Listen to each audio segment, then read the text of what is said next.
Hello, hello, everybody. Welcome to another episode of Let Fear Bounce. And I am so happy that you are deciding to spend just a small part of your day with myself and my special guest today, Nicole Gibson. Now, Nicole knows what it means to rebuild physically, emotionally, and spiritually.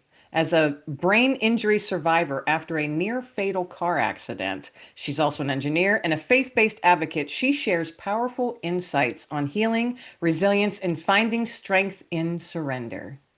She's also the author of the book Shattered into Grace. I love that title, where she Thank you. Thank shares you. transparent stories and practical encouragement that inspire young adults to move beyond survival mode and step into a life of strength, surrender, and purpose. You are not going to want to miss this conversation, folks. Nicole, I am so glad to have you on Let Fear Bounce. Welcome. Thank you. Thank you for having me, Kim. I'm excited for this conversation today. I've been looking forward to it because you went through, by golly, a heck of a journey, didn't you? I mean, that's a lot. A near Yes. fatal car accident, traumatic brain injury, coming back from that. Share, and I don't want you to delve too much because, it might be too hard for you at this point. I don't know. Difficult to share, but share what you can and what you would like to share about those first moments after that accident, what your thoughts were. Yeah. So it's that's an interesting question. Uh, the accident happened. I was actually walking to deliver one of my first big projects as an engineering student with my friend.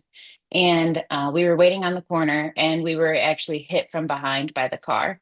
And I say that because I really don't remember between that day and Thanksgiving. So that's about 3 weeks that are completely wiped from my memory.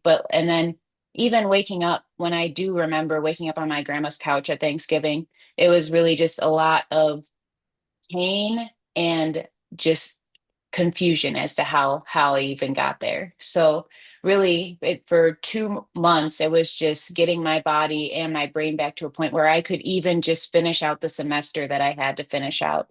And then really the recovery started there. And then I just gradually started getting little pieces back. But I would say for the first year after that, or after that accident, it was just trying to figure out who I was, what I needed to do, how do I make it to my next step. What a scary thing. And I'm sure that there was some fear involved in that. Oh, When for you were sure. able to start thinking straight. And I just recently had an accident a couple months ago where I was rear-ended at Okay. full speed by someone, and I was sitting at a stop, Mm. and I had tremendous whiplash and a concussion from that. And I Oh, wow. remember my first thought as my car was shoved, thrown, whatever, 127 feet into an embankment. And all I remember is the slam and my thoughts. I couldn't, I couldn't string them together. Mm. My only thought was, why am I in this embankment? Why am I looking at grass? And I was so when you said confusion, that was now granted I wasn't hurt as badly as you, but Uh, that's my own little take. That confusion, you said that and that rung a bell with me. Do you Yeah. experience any of that today every once in a while? Not as much as I did. I would say it definitely took the full 7 to 8 years that they estimated for my recovery. But today I can say I wouldn't have, I don't have confusion, but I would say I'm grateful that I don't remember that time period, that those 3 weeks. I feel like those were purposely blocked out to help me recover and be able to speak to it today. You're probably right. The the human brain is amazing, isn't it? What Definitely. what it does to protect us. Yeah. Yeah. Truly amazing. Yes, it is. So you said for 7 or 8 years, that was the estimate. Yeah. I've Yeah. I've never heard And that. So, share because maybe a lot of the listeners have never talked to anybody with a TBI, a traumatic brain injury before. What is that 7 or 8 years you just mentioned? so when I first woke up in the hospital, I didn't recognize my mom. I don't even remember when I first woke up in the hospital, but I would say that I was somebody that I completely wasn't. I was completely lost. But because I was awake and my body was functioning, the doctors sent me home and told my parents that you can just pray every day that it gets better, but you just don't know. And it could take 7 to 8 years at minimum to recover, or I may never recover. It was really an unknown. So then I think what really helped me with my recovery was actually returning to school that following semester, which was a huge, it was really, I was very confused, but I knew that it was where I needed to be. And it was really my mom that encouraged me to go back. And so I think that's what really helped escalate or help me with my recovery. But even in that semester and even through the rest of my college career, I needed to take accommodations to be able to even finish a test on time and really finish and get my degree. And then after that, when I started into work, I was more like the migraines, the pain with dealing with working an 8 hour shift and then like using my brain all day and then going home and really I would suffer with a lot of pain there. And that took about like the 5 years, I would say, to really wrap that up. But what really hurt me the most or was the most difficult to recover from was really the emotional damage from that accident. And that's what I really delve into with my book. Because I mean, anybody knows your 20s is probably like, I mean, adulthood is tough, but your 20s when you're trying to figure out where you're supposed to be and starting your career and finding relationships, like it's difficult for anyone, and then let alone add a life challenging experience. It it was difficult. And that's probably putting it really lightly. Yes. Yes. So yeah, Wow. I would say like until 8 years, probably when I was about turned about 30 is when I finally had the emotional strength to really recognize my worth and feel that I was fully healed. And able to just be who you were meant to be Right. and Right. not known as, oh, that girl that got hit by a car. Exactly. Yeah. Yeah. Wow. Amazing stuff there. Now, and I'm sure that there were, because you talk about, the emotional healing. What were some of the fears that you may have experienced while you were going through that process of, I'm assuming memory loss? Um, you know, how long did something like that happen? Like short-term memory, long-term memory loss? How do you experience any of that even today? Yeah, so it was more long-term memory loss. There was a lot of little glimpses in my childhood that I did not remember. People would say, "Oh, Nicole, remember that time?" And I didn't remember. The short term, like luckily the short term wasn't too bad. Like I remembered the people that I had made friends with that prior semester as soon as I was able to really get my memory back, but I really didn't start recognizing all those people until a month after the accident. Mm. But then after that month, I was able to regain some short-term memory, but long-term memory still is really like coming back to me today. And even writing the book, I think was my own little therapy, even because really it helped me to remember, oh yeah, this happened, this little tidbit in my childhood impacted me this way. And this may have also impacted my healing in the accident. So I believe in writing that book, it really helped me regain a lot of that long-term memory loss that I had with the accident. And how those memories come back to you? Were they like as in pictures or just thoughts, or you would smell something and then that would bring it forward? How did those come to you? Definitely thoughts. So I was in discussions with my mom. So when like because with my book, I knew there were certain tidbits in my recovery that I wanted to make sure I called out. And then I thought back to, okay, this is ingrained somewhere else. Like how I recovered from this really started somewhere else. Where did it start in my childhood? So I'd like kind of talk to my mom, talk and really think about it. And then it like those memories started to gradually come back. And how fortunate and blessed that you are that they came back like that. Yes, yes. Wow. Yeah, what a journey. What a journey. So this book of yours, I love the title. So share the title and when it is that you realize, you know what, I'm going to write a book about this experience because I think it's going to help other people. Yeah, so title Shattered into Grace.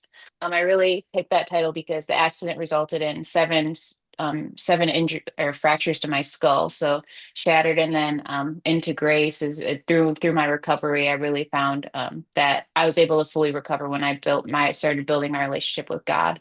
Um, and really, he had been seeking me through the whole recovery. So when I finally stopped trying to recover on my own and do it on my own, he found me. Or I found him, really. Yes. So but so I decided about 2 years ago, I was literally like sitting on the couch, just processing everything that I had been through. And just even my boyfriend is an entrepreneur. And so his like entrepreneur spirit, I'm sure kind of sprinkled on me, like I can do more than just what I'm doing every day as an engineer. And so I was sitting there and I just felt my story is meant to help someone else, so I need to start writing. So I started writing, and 2 years later, here we are. And I think it's awesome. When was the book released? It was released August 21st, so it's available now. August 21st of 2025, folks. Available on Amazon and where else? Really, anywhere you want to, anywhere you buy a book, you can, if you go to my website, dynamicallycrafted.com, you can find all the locations that it is available. Fantastic. This is awesome. And I love the cover too, by the way. So, folks, make sure you go and check that out. And I'm assuming, is it available for Kindle as well or ebook as Okay. well? Oh, yeah, there's the cover. Look how beautiful that is. I think it's beautiful. Great job on that, Thank by you, the way. thank you, thank you, thank Because you. it Yes, it's really, available. it makes you want to pick the book up. Love it, and that's what it's supposed to do. So I'm That's glad. right. As an author myself, I know it's not easy to come up with that right title, and the right graphic or picture to go with it to make people go, Yes. "Oh, I think I want to check at least read the back cover of it." Right, right. Well, Yeah, it all kind congratulations of, on that anyway. Congratulations on having that book out. Now, is this your first book? yes, it is my first book. So do you have any more sitting on the back burner or, in your brain just simmering away waiting to come out someday? Yes, they're definitely coming in my brain. They're ready to come out in the near future, but I haven't started writing yet. No. But Can you give yes, us a more to come. teaser of what it might be about? Is it going to be nonfiction, fiction? I'm thinking I'm going to stay in the nonfiction zone, really continuing to help women, really empower women, and really grow in their worthiness and finding faith and really hope in themselves when they're in these rough patches that we know is unfortunately just life. Yes. But there's always those brighter days that we need to look forward to, and sometimes it's hard to do on your own. So, really helping those women. And I think that's wonderful. I think it's Thank beautiful you. actually, because you're being a little spark of light, you know. Thank you. Thank you. Thank Because you. there's so many times I've been there, you've been there. Actually, most of humanity has been there because life is not easy. Mhm. And everybody Right. is either sitting in or has been or will be in a dark spot at some time in your life. Yes. And you have to remember to look for those lights. I don't Right. know. Did you ever watch? You might be, I guess I think I'm a little older than you. Did you ever watch Mr. Rogers? Yes. Okay. Now, do you remember when he would say, find the helpers? Yep. Look for the helpers.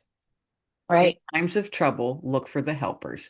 And I strive to be a helper. And it sounds like that's what you're doing too. And God gives us these trials or lets us go through them. I don't think he gives them to us. I think he allows it to Right. happen. Because I know in Right. my life, looking back, there's so much stuff. It's like I would never wish that on anyone. But Mhm. standing where I'm at now, I'm like, oh, okay. Because how can you be a nugget of hope to someone if you've not experienced something, a tough spot to come out the other side of? Exactly. I 100% agree. So you are a nugget of hope by golly. And I praises, praises to God and for you recognizing that you needed him to continue through the journey.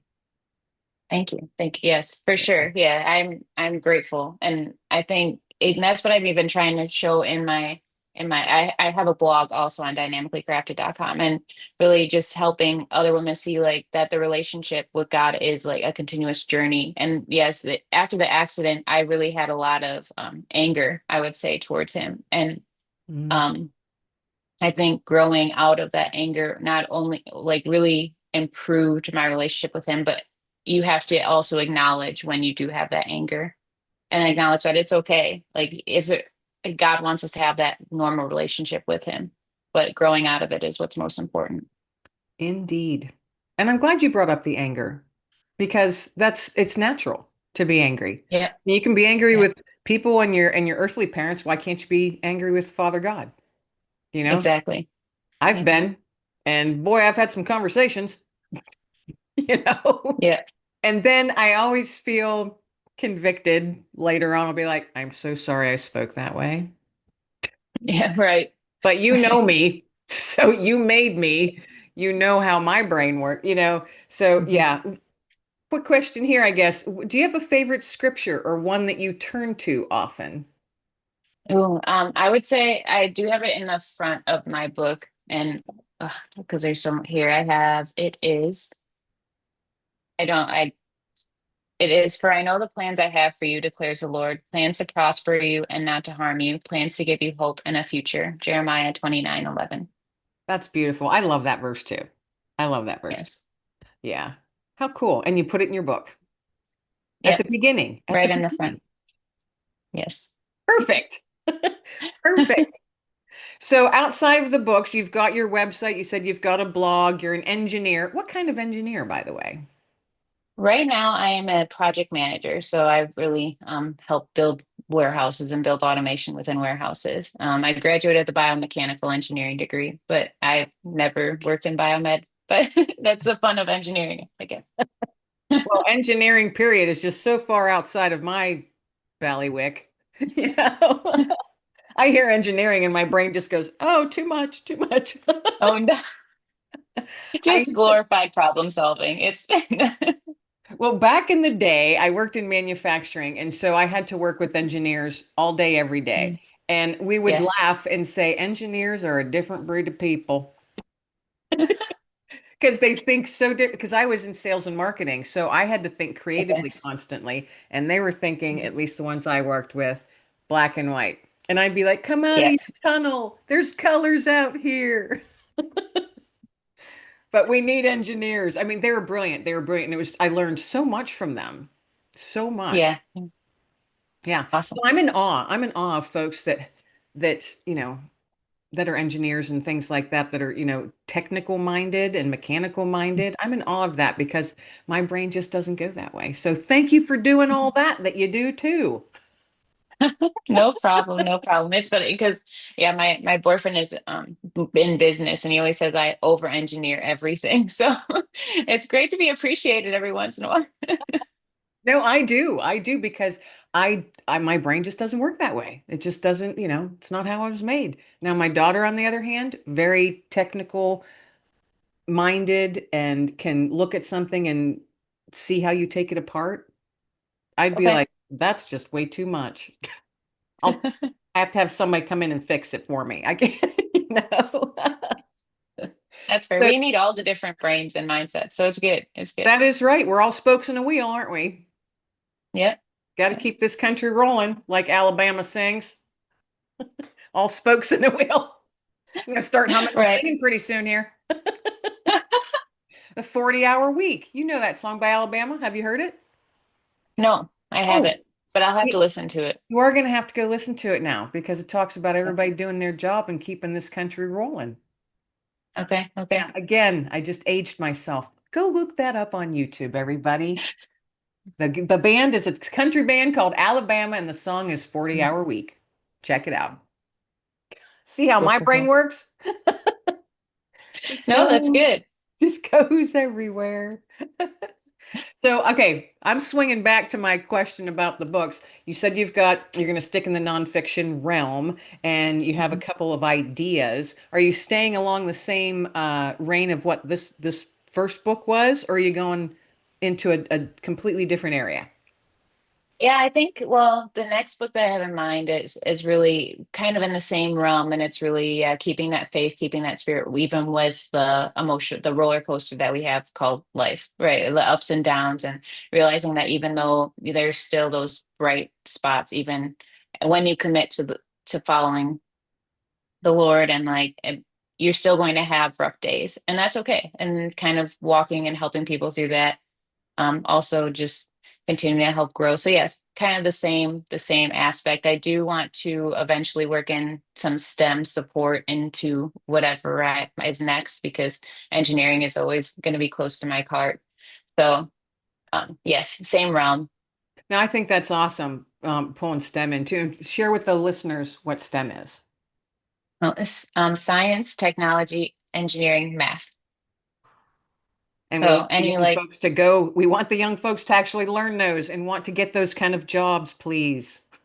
Yes, yes, yes, yes. Yeah, So that's, I always say, like, really pushing kids towards those STEM majors and those STEM careers. absolutely. Absolutely. And see, and that's another nugget of hope that you're tossing out there to the younger folks. So as for your books, and I'm saying plural because you're gonna write another one soon. Are they, what is there an age range that they're geared towards? Is it more of the younger folks? Like when explain, I guess, what younger would be. Yeah, so even this last book that I wrote, it's interesting because my target audience, I was thinking younger women, so women in their 20s and 30s, but I'm realizing that a couple like women even in their 40s and 50s have read my book and were able to pull little nuggets out of it to really like help them identify things that they may have not identified in the past or grow in a way that they've wanted, which is amazing and exciting. And so that's what and every author always hopes, oh, my book will impact everyone, but that like so, but my goal is to really continue to target those, yeah, the younger generation around like 20s, 30s, just to continue to keep them encouraged so that we can continue to keep everyone moving, So those ones that make are things starting better. out, they're just starting out. They're just putting down the paving stones of their own path. You're right, Have right. something that they can grab onto that and that can help them as they travel. But I like how you said you've had some feedback from those in their 40s and 50s because I'm in my 50s, actually well, probably late 50s, I'll be honest, late 50s now. But I also know that women, at least because I can only speak for myself, you reach a certain age and you look at your life differently. And Mhm. maybe you are changing careers. Maybe you're getting ready for retirement. So I bet there's a lot of different things in your book, like you said, those nuggets that they can pull that would very well benefit someone in their 40s, 50s, or maybe even, early 60s, right before retirement. Yeah, yeah, definitely. And that's I would love anyone that does pick up my book, like any like feedback or even any lessons that you learn and want to share with me. I'm loving to hear all the positive feedback I'm getting from my book. So, and that's the goal. That was really my goal, is to just continue to connect with others and help others grow and find bright pieces in their life. And just think some of the feedback, or you said lessons or things that people are sharing with you, that might be something that might spark you and say, oh, I didn't think of that. And that could be something else that you could add to your arsenal for the next book. How cool. Right, right. Oh, very cool. Yeah. Wow. So outside of books, you've got the blog, your website. What's the website again? Dynamicallycrafted.com. Okay. And so what else are you offering on that? So you've got your books and your blog, Dynamically Crafted. Where did that come from? The name of your website come from? Yeah, so being an engineer, one of my favorite courses was dynamics, and really dynamics looks at how forces result in a structure moving. So I decided dynamically crafted, like we're continuing to evolve and change based on the forces that we interact with, that interact with us. And but we've been crafted to go through these situations that may impact other people, or just that God has put us into really his bigger plan, for his bigger plan. So dynamically crafted, just taking it into account all the different forces and different things that are happening around us, and keeping in mind that we were created to overcome and make it through all of these situations. I love that. And it's very thought out. Thank you. Thank you. Yeah, that's a lot of thought put into that title or the Engineer name. brain. Overanalyze everything. Overanalyzing. No, but I love that. And you explained it very, very well. I mean, you explained it very well. So yeah, thank you. I appreciate that. Actually, I appreciate all that you're doing. It's Well, thank you. you're making a positive impact. And I haven't even read your book yet. I'd love to read your book. So that's something I'll have to put on my list in my extra pile of books that I have a pile to the left of my computer of all the books that Okay. I want to read. Awesome. Awesome. Well, I'm Only glad that so you're going to many add to hours in the, a day that you can read, but right. I read a lot. I read 2 to 3 books a week. Okay. I'm an avid reader and I love reading new things, and reading new authors because you never know what's going to click and what's going to stick with you. And Yeah. it's just to me, being an author myself, I appreciate all of the work and all of the effort that authors have went into, not only to write the book, but to get it formatted, to come up with that title and the cover and the back cover, all of that Yes. stuff, and to get it out there in paperback and ebook. It's so much work. So Yes. much work and editing and formatting and proofreading. It's a lot of work. And so Yes. that's why I say to every author I meet, I so appreciate everything that you do because I know how much effort and a lot of times there's frustration involved and you're tired and you're like, I just want to get this done, or why did I even start this? Yes. Did you Yes. ever run into any of those thoughts as you were getting this book together? Because this had to have been pretty emotional as you were writing it, because this is something you personally went through.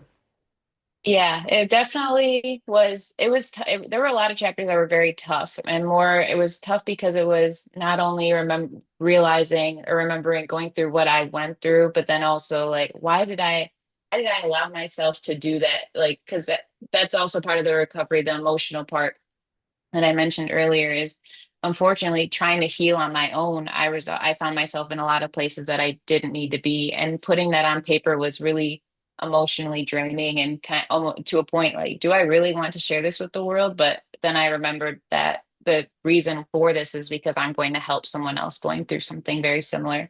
So yes, it was very, very draining. And then it got to a point also after almost a year of editing, like, is this really it? Am I sure that I'm done? That self-doubt crept in, didn't it?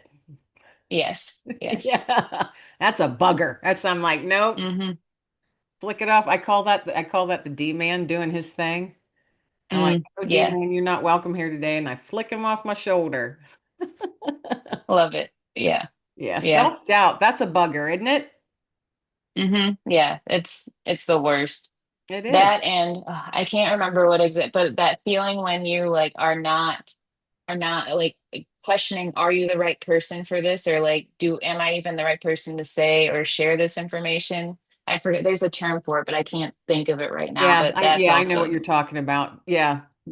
Yeah, that little voice though that comes creeping in, or that the D-man comes creeping in and sitting on your shoulder yeah, saying, "Who's going to listen to you?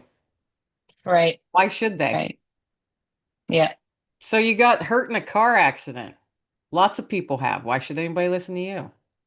right, right. Oh, I've had those thoughts. Believe me. Yes, I understand. Yeah. Yeah. Do you address that in your book? I do not. Maybe that's an opportunity for the next book. Could be a chapter. Check. Yes, See, I love these conversations because you never know where they're going to go and what right, ideas might right. be sparked? Well, this has been so fun and time has flown. Time has flown. And I am so excited for your book that you've just released. I'm excited for anything else that's coming up and coming out from what could have been incredibly tragic. You're turning into nuggets of hope for so many, you know, future generations because once you got a book out there, it's out there. Mhm. So Right. your words are out there now and they're out there for a reason. And what a blessing. What a blessing. How exciting. Yes, yes, Share with folks where they can find you, your books, and all that good stuff. yes. So you can find really everything. You can find how to contact me. You can find where my books are located and my blog at dynamicallycrafted.com. Okay, now I ask all of my guests to please toss out a nugget of hope. And you tossed out a lot today already in our conversation. But if you could close out this show, toss out a nugget of hope to the listeners, something that they can be motivated by or inspired by, or just tuck away in their pocket for the day.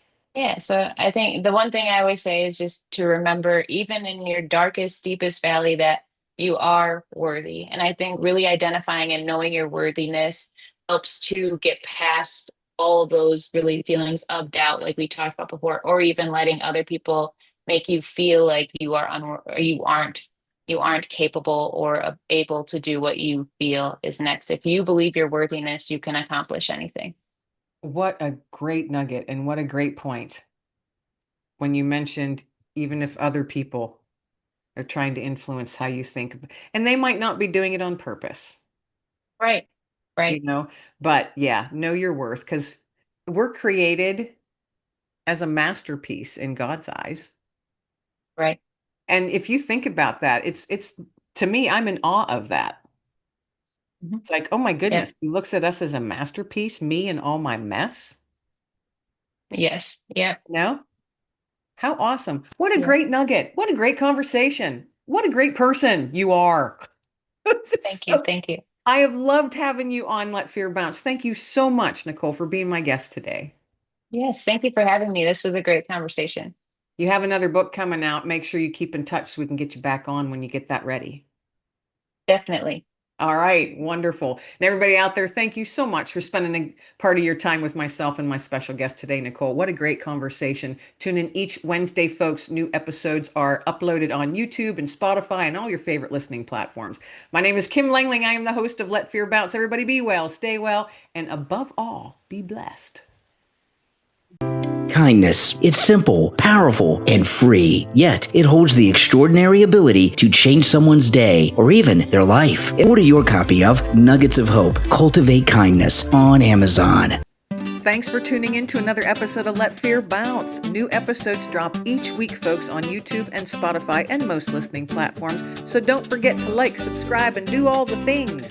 So until next time, folks, take a deep breath, be kind to yourself, and as always, let fear bounce.